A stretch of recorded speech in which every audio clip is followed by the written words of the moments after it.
Okay, item number 34, allocation of digital equity funds and approval of a grant agreement with the New Urbana Institute for the completion of a feasibility study for a nonprofit high-speed internet service provider serving two affordable housing complexes, Gates of Boston and Arlington View Terrace.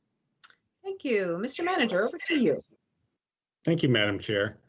Making the presentation this evening is Mike Halewski from DES Real Estate. We also have Jack Belcher and Holly Hartel here from DTS, and also the potential grant recipient from New Urbana Institute, Mike Costello, is here. And after Mr. Halewski and Mr. Costello make their presentation, I would like to take the opportunity to speak briefly to some of the larger issues that were raised, and I'll just summarize right now because I know we'll have a longer conversation.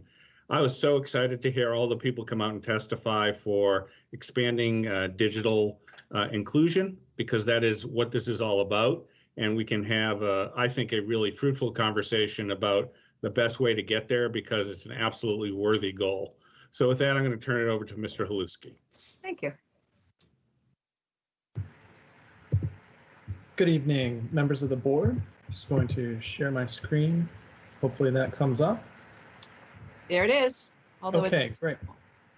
Is it very small? If you can enlarge it, it's good, but if you can't, we'll make do.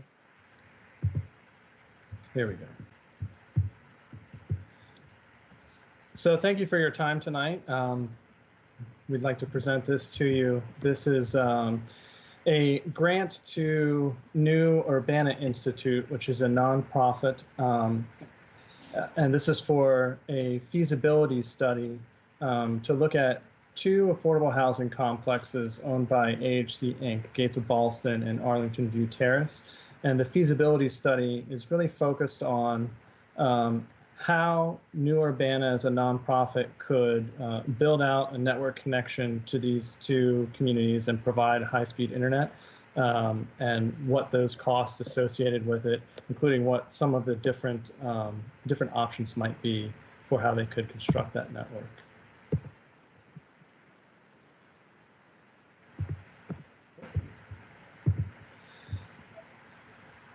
So the cost of the study is $60,000. The final report for the study will be due to the county in about 4 to 6 weeks. So we're hoping to have that by the end of November. And as I mentioned, the expected outcome, the report will detail all of the requirements to construct that on-site network, make the connections over the county's dark fiber to an internet service provider, the internet provisioning, and the ongoing costs of operations and maintenance, including things like customer support. There's also some options, particularly around how the network is constructed on site. So if you think about wires, could be fiber optic wires, could be taken to each individual building, to each individual unit. There's also wireless ways to transmit those signals. So the study will look at these different methods and provide price points for those, and also information about the pros and cons. Some might have higher speeds, and some might have a more limited bandwidth. But all that will be included in the study. And again, as I mentioned, we should have the study in 4 to 6 weeks.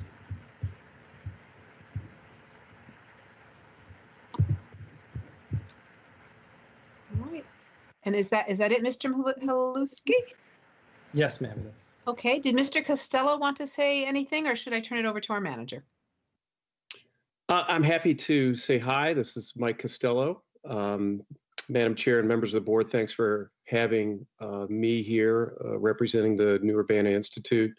We're a nonprofit that is focused on helping bridge critical infrastructure gaps in urban environments, and we are a Virginia nonprofit.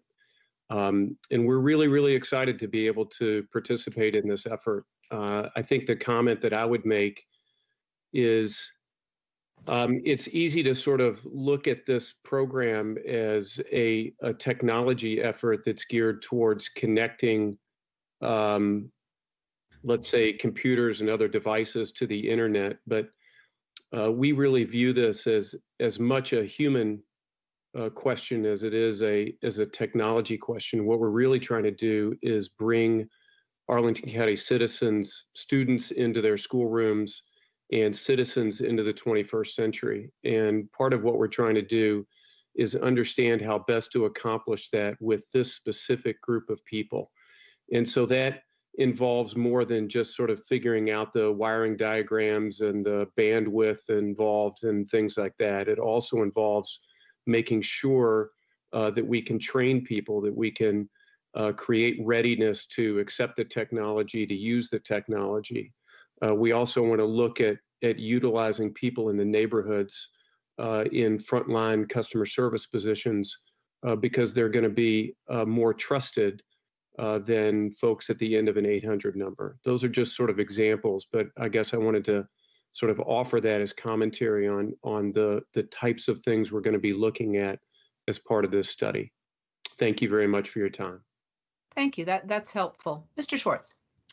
Yes, so I appreciate what Mr. Costello said because regardless of what words you invoke, whether it's broadband authority or nonprofit, at the end of the day, the work of making sure that people are connected and that we have an ability to service any of their needs is really what we're trying to figure out. What is the best way to go about doing that? Creating a broadband authority, if that were to be done, we still would have the same issues that we're dealing with here with New Urbana. A creation of a board or an authority would still require us to have in place some sort of mechanism to service the individuals at the other end of the fiber optic cable. So as much as a broadband authority may or may not be an attractive option, at the end of the day, I think that we have been searching, I know at least I have, for a long time to find a potential nonprofit partner that would step into the space and do the work that's required to basically heal that breach between the middle mile of dark fiber that we have and the home premise that is required. And so we feel very lucky to have found New Urbana. And if I could, I'm going to ask the county attorney or the deputy county attorney to just speak briefly to the question of again, what a broadband authority could offer and some of the benefits or detriments of that in comparison to what we're doing here. So I'll turn it over to Mr. McIsaac. Madam Chairman, Madam Chair, Min Chao Kaur, the Deputy County Attorney, is here and is in a good position to address that issue. Min Chao? Yes, I think we are actually, there's a bit of a misnomer in that this is not an and or, proposition because the broadband authority is a legal construct. And what this study is doing is a technical study. So, there's really no reason why they can't coexist at the same time. And in fact, I do think they complement each other because, like Mr. Schwartz alluded to, even if we were to create a broadband authority, there are some technical issues that we would still need to address as the broadband authority, including how do we get fiber and how do we pay for the last mile to get the connection to the actual homes? How do we manage customer service to the end user? How do we make sure that the fiber or the connection is solid and stable, whether we do it as a hardwired solution, whether we do it as a wireless solution, if that becomes more effective. These are all questions that we have to wrestle with, and they're not really legal. They're technical, and they just have to be addressed. So the fact that New Urbana is helping us, explore these options and provide us with a price point that could give us some order of magnitude on, what we could do if we were to go down that route in the future, I think that's useful no matter what. And I do want to emphasize that part of the scope of work for this feasibility study is a scalable solution. So I think, it's not really, we're just serving these two developments. These two developments are the test case. You know, they're there for us to figure out, okay, this is how we do it, and this is how much it's going to cost, and here are the pros and cons of doing it this way or that way. As far as the legal frailties of creating a broadband authority, there is not really any absolute. I think there is a misconception out there that we feel like broadband authorities don't work as a general principle, and that's not true. It's simply a tool that might be useful if we were to implement a very broad municipal broadband network. But so far, we've been trying to do rather small-scale studies, partly to test, whether the concept would work, and partly just because that's what we have the funding for. And broadband authority is really not an appropriate tool for those small-scale types of projects because, you have legal liability issues, and then you also have to figure out all the technical issues. It's just a lot more work than is worth it for these small scale projects. Right, thank you. Just one other point, and then I'll take it. Yes. Then the board might have questions. There was reference made to Las Abuelitas, and I think that actually Caroline Jones from APA and I are going to sit down and try to figure out how we can make that group even busier, assisting us with some county services.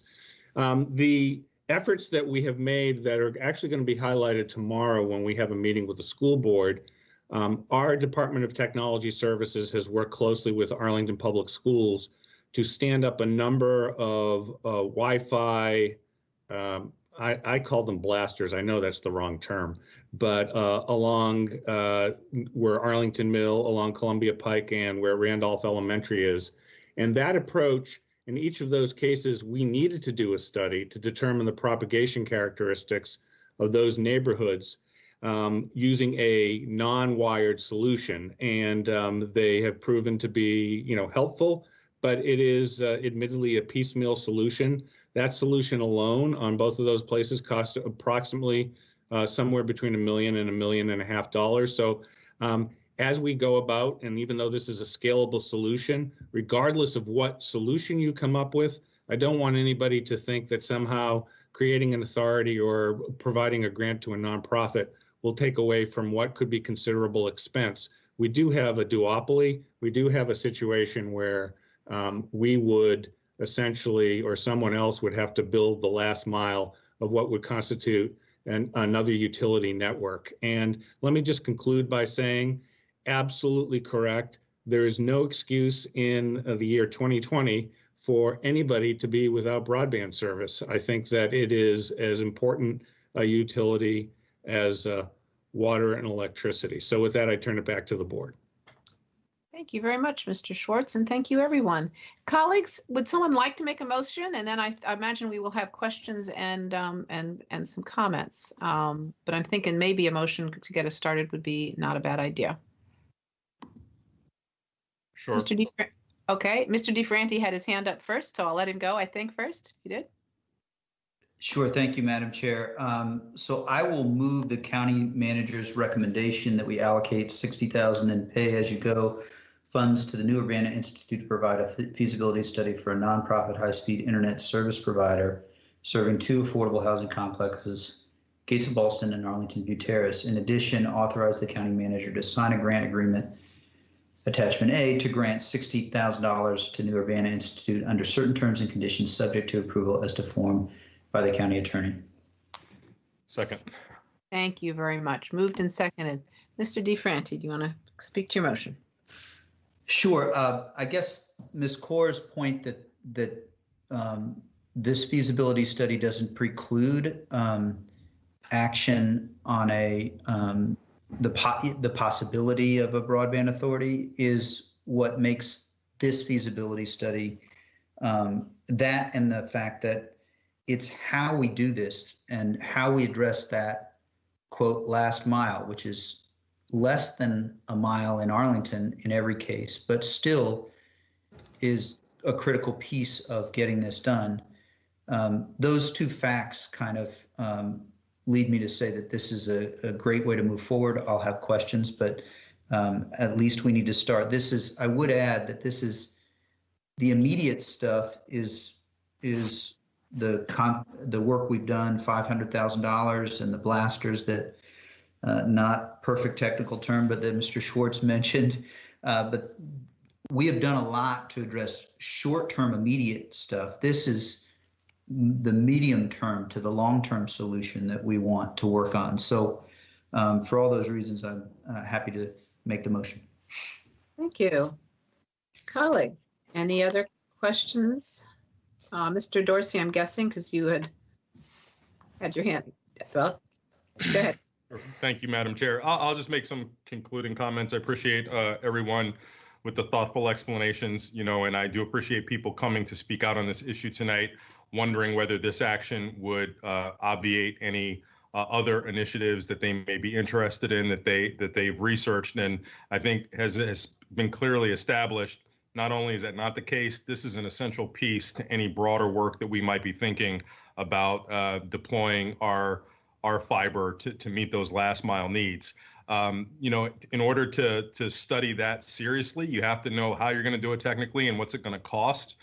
Even if it's a municipal authority, you still have to know what the true costs are to be able to balance that. And this work is going to deliver those answers or give us a little bit of a better sense of what those answers are.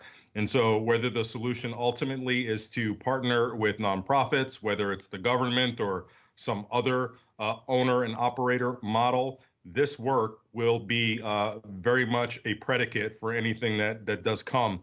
I will note that a lot of our speakers tonight were not necessarily speaking about the divide narrowly as we've been operating under this pandemic, trying to make sure that families who were unserved or underserved with their internet capacity were enabled to have their kids connected. That has been our immediate priority. And as Mr. DeFranti said, we've made some great progress there. But they spoke to the larger issue of how we think about the duopoly that exists with telecom services. And that is definitely a much bigger conversation. And I would encourage all of us on our side and people in the community, not to just look at this as an example of, can you do it? I think we've figured that out. Of course you can do it. But whether or not you've identified or we've identified the most efficacious way to do it so that it can actually deliver a public good is still something that we need some critical information and study to figure out. And this is a very necessary component to that. So I'm pleased to support it. Thank you, Mr. Dorsey. Mr. Carantonis. Thank you, Madam Chair. Prefacing that my questions with my inclination to support the motion, I think, and I should thank county staff and the county manager for their leadership in actually advancing our deeper understanding of what it takes to really provide a basic utility, as the county manager said, and as most of our speakers they framed this issue. It is indeed a basic utility. Three questions. First of all, can staff elaborate a little bit why these two locations? Why are they well suited for this kind of study? The second is why the New Urbana Institute, as the nonprofit that has been chosen to do this study. And the third one, we talk a lot about the last mile delivery as something that's physical, like putting a fiber, etc. I have the impression that the study will also compare different technologies or different options that may be hardwired or maybe wireless with new technologies closer to 5G and to the spectra that are available now to us. And maybe, and I understand that the study will explore these options. Final question, what happens after we receive the report? What will be the next step? So thank you, Mr. Carantonis. I think you've got at least 3 questions there. No, there were 4. We'll see what we can do about answering. The first one was, sorry. Why these 2 locations? And I'm going to refer to Mr. Haluski or to Dr. Belcher or Holly Hartel to answer that question. Thanks, Mark. I can take that question. So the 2 locations, staff worked with AHC and with New Urbana to identify these 2 locations. And what we were really looking for were locations that presented a variety of different parameters. So we know that installation of such a network at new construction would be different than existing construction. It would be different in a high-rise than it would be in a garden-style apartment.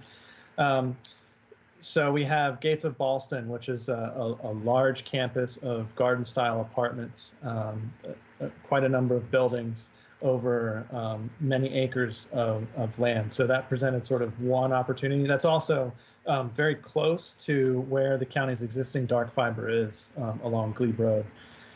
Arlington View Terrace is a little bit further away from the county's dark fiber. So that was a difference that we wanted to explore compared to Gates of Ballston. Also, AHC is in the process of looking at redeveloping a couple of the buildings in Arlington View Terrace. So there's the opportunity for the study to take into account new construction versus existing buildings and explore those differences and those price points. We think that will provide, in the technical feasibility and the cost analysis, a better understanding of how the technology scales to different properties, being able to extrapolate that information and apply it to different properties.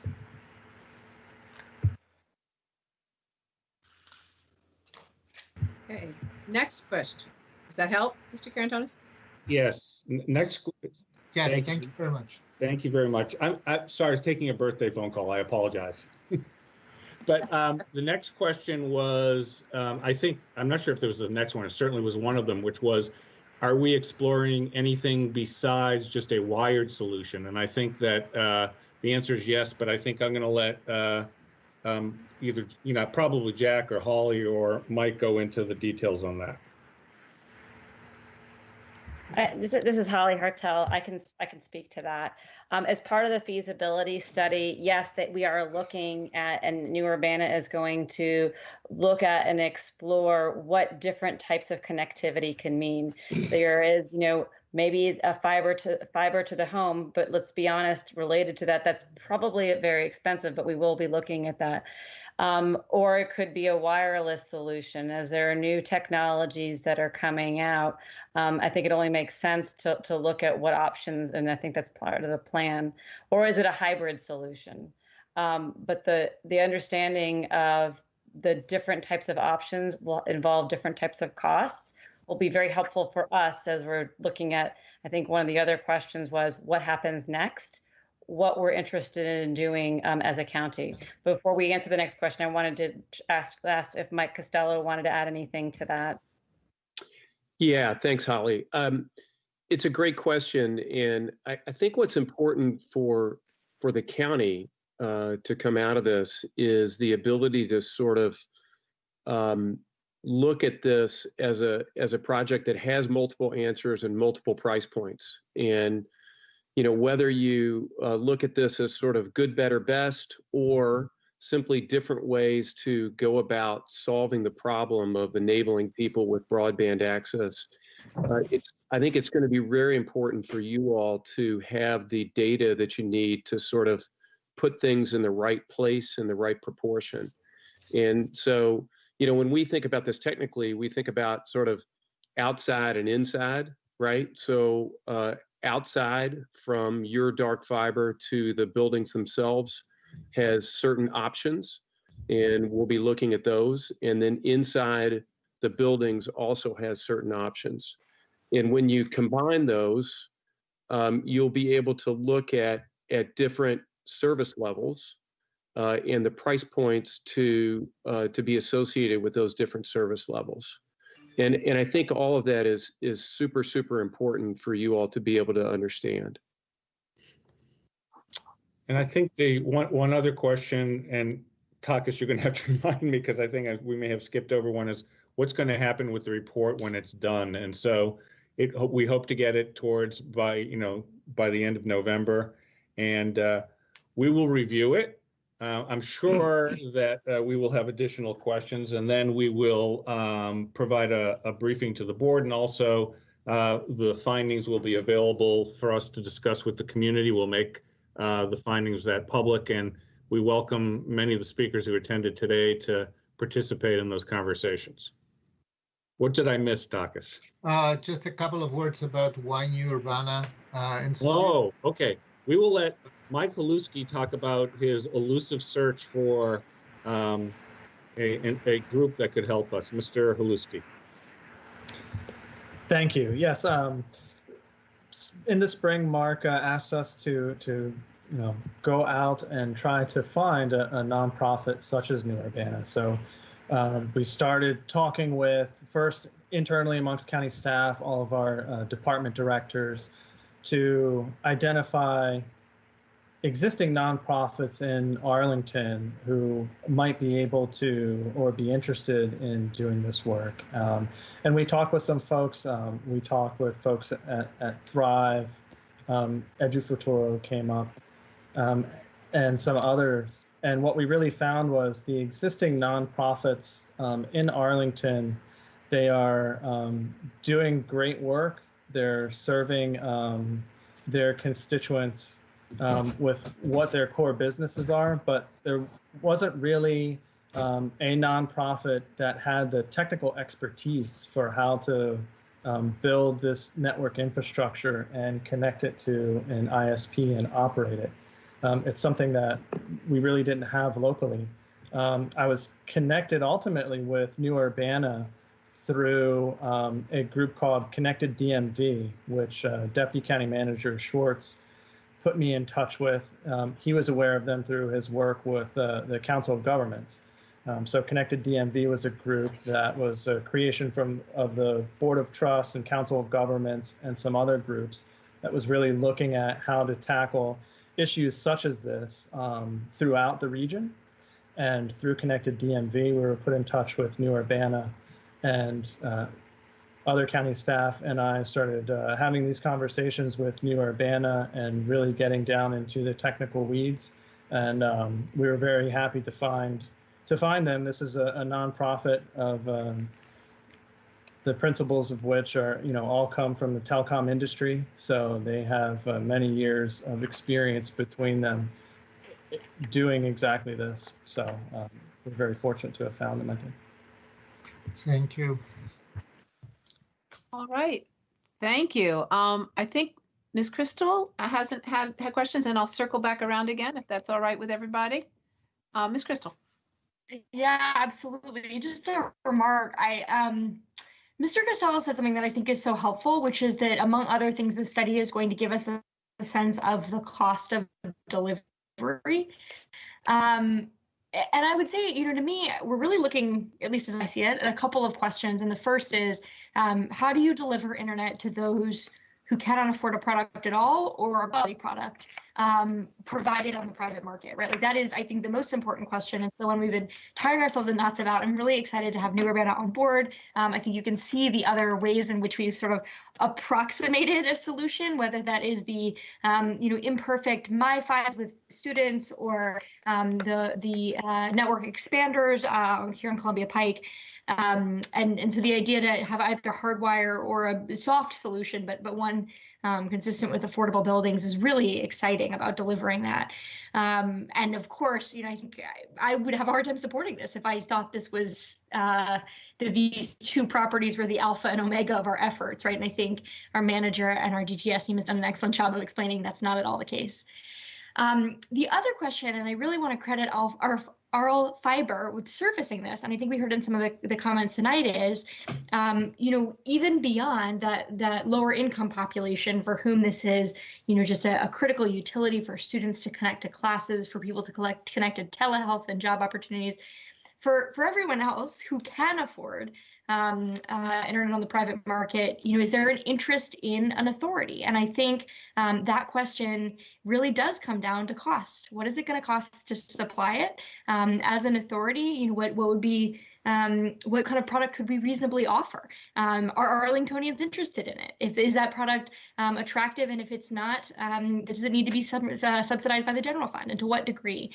And so I think these are questions, candidly, that I, very focused on our lower income population, would not have started to consider if it weren't for the advocacy of oral fiber. So I do really appreciate them. And I think to wind that birdwalk up, I think the results of this study are really going to help us as a community have that conversation more specifically. So I'm certainly enthusiastic about this, and then, especially to think about opportunities to expand to low-income housing beyond just students, because we know for seniors looking to connect to telemedicine, or folks who do not have children looking to connect to economic opportunity, for anyone looking to connect to civic participation, right? These things are all, a quality internet connection is just essential. So I see this grant as very much in furtherance of that principle, and I'm excited to support it. Thank you. I think we're ready to go back, Mr. DeFranti, to you again, and then Mr. Dorsey. Sure. Thank you, Madam Chair. So I actually do have one question. I don't know if it's concerning the term, the length of the agreement. There are a couple provisions that talk about how quickly things should happen, but there's also a 12-month term. And I'm wondering, I'd be eager to see if this could be done in 6 months. And Mr. Manager, you mentioned the end of November. Can you give me a little sense of why the 12-month term? I don't want to unnecessarily bind us, but I also am eager to understand where this goes sooner than a year from now, if possible. Right. I think actually I'm going to ask Mr. McIsaac, or if he could speak to that, or Ms. Hartel, because I was not actually involved in the negotiation of the specific terms. I'd actually, if I could speak to that, since I drafted that. 12 months is just a standard kind of term for an agreement. It doesn't really mean that that's when we expect the services to actually be delivered. And since the payment terms say that they get delivered when the deliverables are done, New Urbana has every incentive to finish it early. However, we always try to put in some buffer time when we do an agreement, just in case, something unexpected happens, or there needs to be revisions or whatever. We don't want to have to bring an agreement back to the board to get it amended. And 12 months is just kind of industry standard as far as, a short-term agreement. Great, thanks. I mean, I wonder if Mr. Costello, or without unduly, but I wonder if the plan sounds like it's to finish this well within even within a 6-month period. I don't need to rewrite an agreement. Okay, for us, we plan on being done in 6 weeks. So I think that and roughly speaking, there's a part of the time that's sort of physical. We have to measure some things. We've got to cost out some things. We have to get proposals on the critical infrastructure parts. There's that sort of things.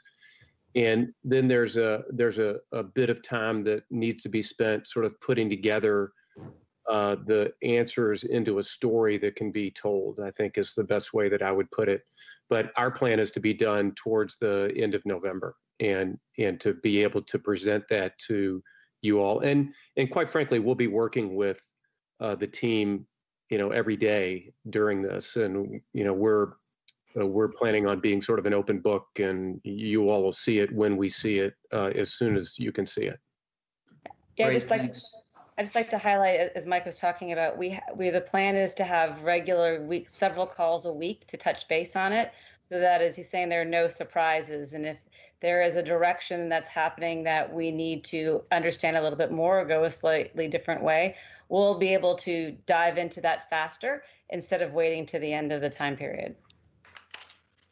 Great, that sounds fantastic. I have just two thoughts to close up, and I think this is the last round, so I'll say, Mr. Belcher, Ms. Hartel, Mr. Haliski, Mike, sorry, Ms. Kaur, just a big thank you for all you're doing. I sleep actually better thinking that you are out there thinking about these problems multiple times a week. And then the last, just to share, I think that the speakers, I hope that the term addresses some of this concerns that our residents in R5 brought to us. Your comments resonate. I would like to sort of highlight the biggest substantive issue that I see as the key question, which is the last mile. In my building, I had one of the two of the duopoly providing service. 5 years into living in my old building, the other provider built their own wire, and they did that. It was not a committed affordable. It was not a market rate affordable. So, physically, that last mile doesn't belong to anyone except one company. And I understand that to be the biggest thing that we have to figure out. And so I hope that we can engage. I know there's differential pricing and lots of different discussions about that. But for me, that's the biggest issue. And if we can isolate that as the biggest issue, then that would be very important as we determine something I haven't figured out yet. What is their best solution in the most cost-effective way to provide this to low and moderate income Arlingtonians? So thanks. Thank you. Mr. Dorsey. Thank you, Madam Chair. This is a question probably for Mr. Costello. In addition to giving us an understanding of what costs look like today for the various options that you will model, will you have the ability to give us a sense of any projected future costs, with the assumption that technology brings about the need for new infrastructure? Will you look at sort of the past experience in the industry and project what things will look like if we should commit to actions 5, 10, 15 years down the road, so we can understand how this industry changes? Thanks for that. It's a great question, of course. And I think on another axis of this program, the outputs are about build and about run. And so we can't look too far out in the future, because I know Mr. Carantonis asked about, for example, wireless. Well, let's just use an example, wireless backhaul technology, right? We don't have to trench fiber to every building, which is very expensive. We'll tell you how expensive that is, but we don't have to do that. We can actually do backhaul. That technology didn't really exist commercially even 2-3 years ago, right? In a way that you could use it reliably. Now it's being used all over the world as a quick way to as a quick and efficient way to deliver the backhaul portion of these networks. And my point is this: we're going to try and give you a sense of what we can see. We won't be able to see everything. Sure. We want to sort of think about things like refresh rates and how often you're going to have to go in and maintain things. And we're going to rely on our partners as much as we can to give us their best experience in their customer base about what that's going to be. So we're going to give you as much as we can. Okay. I don't know, given the nature of technology these days, you're not going to have the end all be all for a 10 to 20 year time frame. I don't think you'll have that, right? You're going to have as much outlook as we can give you. Well, even if in a narrative sense, I appreciate that. Thank you so much. I don't know if there's a Moore's Law corollary to the work that you all do in the telecom, but even if we could get some sense of, every X number of years, there's a significant advancement in X, which requires infrastructure upgrades, et cetera, to this work, looking at past performance, maybe not necessarily projecting future results. That would just be helpful to just understand, what we're likely looking at. But thank you. All right, thank you. Any more questions or comments from anyone? I think we're good. I haven't asked any questions. It's been fascinating listening to the discussion. I think where our manager started out, we're all basically at the same place, which is we all think the internet ought to be like a utility like water and electricity. I think that's where we all are. And there's a whole lot of reasons we can't get there really quickly, but I think this is an important step. I think doing it small to start and then being able to go to scale is the way to go, having been in public service for a long time, and it's just better to start small in most of these things. So I want to thank everybody for the work. Excited. I'm really interested when Mr. Costello, when you come back with your report, to see what you've learned. These are exciting times. We're glad to have you on board doing this. And I think we are ready for a vote. All in favor of the motion before us, please say aye. Mr. Franti. Aye. Ms. Crystal. Aye. Mr. Carantonis. Aye. Mr. Dorsey. Aye. Ms. Garvey says aye as well. All right. Thank you all very much. Motion passes. We're off on an interesting study. Thank you for all the speakers who came too. I did mean to thank them for coming, and everybody who's working with our students. I mean, everybody's trying really hard to get this community through this. We will get there. It's a little bumpy at times, but I think lots and lots of people of goodwill working hard. So thank you, everybody. All right.